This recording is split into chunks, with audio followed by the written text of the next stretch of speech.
नमस्कार, आप देख रहे हैं न्यूज 18 का डिजिटल प्लेटफॉर्म और मैं हूं आपके साथ जागृति खंतवाल। तो पश्चिम बंगाल में आज नई सरकार का पहला बड़ा मंत्रिमंडल विस्तार हुआ। राजधानी में स्थित लोक भवन में आयोजित शपथ ग्रहण समारोह में राज्यपाल RN रवि ने 35 नए मंत्रियों को पद और गोपनीयता की शपथ दिलाई।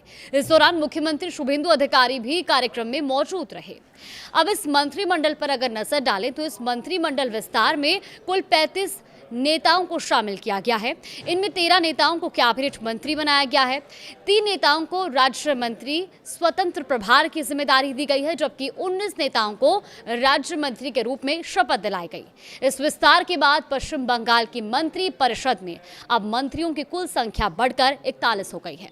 गौरतलब है कि इससे पहले 9 मई को शुभेंदु अधिकारी ने मुख्यमंत्री पद की शपथ ली थी और उनके साथ दिलीप घोष, अग्निमित्रा पॉल, निशीथ प्रमाणिक, अशोक कीर्तनिया और क्षुदीराम टूडो ने भी मंत्री पद की शपथ ग्रहण की थी। अब पहले मंत्रिमंडल विस्तार के जरिए सरकार ने अपने मंत्री समूह को मजबूत किया है। अगर संवैधानिक व्यवस्था की बात करें तो संविधान के 91वें संशोधन के अनुसार किसी भी राज्य में मंत्री परिषद का आकार विधानसभा की कुल सदस्य संख्या से 15% से अधिक नहीं हो सकता। पश्चिम बंगाल विधानसभा में कुल 294 विधायक हैं और ऐसे में राज्य में अधिकतम 44 मंत्री बनाए जा सकते हैं। सोमवार को हुए शपथ ग्रहण समारोह के बाद मंत्रियों की संख्या 41 हो गई, यानी अभी भी 3 पद खाली हैं।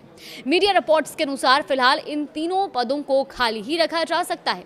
वहीं विभागों के बंटवारे की बात करें तो मुख्यमंत्री शुभेंदु अधिकारी ने 11 मई को अपने मंत्रियों को विभाग आवंटित किए थे। इसमें निशीथ प्रमाणिक को उत्तर बंगाल विकास और खेल और युवा कल्याण मंत्रालय की जिम्मेदारी सौंपी गई है। दिलीप घोष को ग्रामीण विकास, पशु संसाधन विकास और कृषि विपणन विभाग दिया गया है। अग्निमित्रा पॉल को महिला एवं बाल विकास, समाज कल्याण और नगर निकाय विभाग की जिम्मेदारी मिली है। इसके अलावा अशोक कीर्तनिया को खाद्य एवं आपूर्ति और सहकारिता विभाग सौंपा गया है।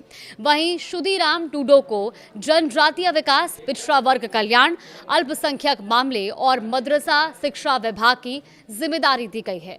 मुख्यमंत्री शुभेंदु अधिकारी ने गृह मंत्रालय समेत अन्य प्रमुख मंत्रालय अपने पास ही रखे हैं। और अब बात करते हैं पश्चिम बंगाल विधानसभा चुनाव के नतीजों की।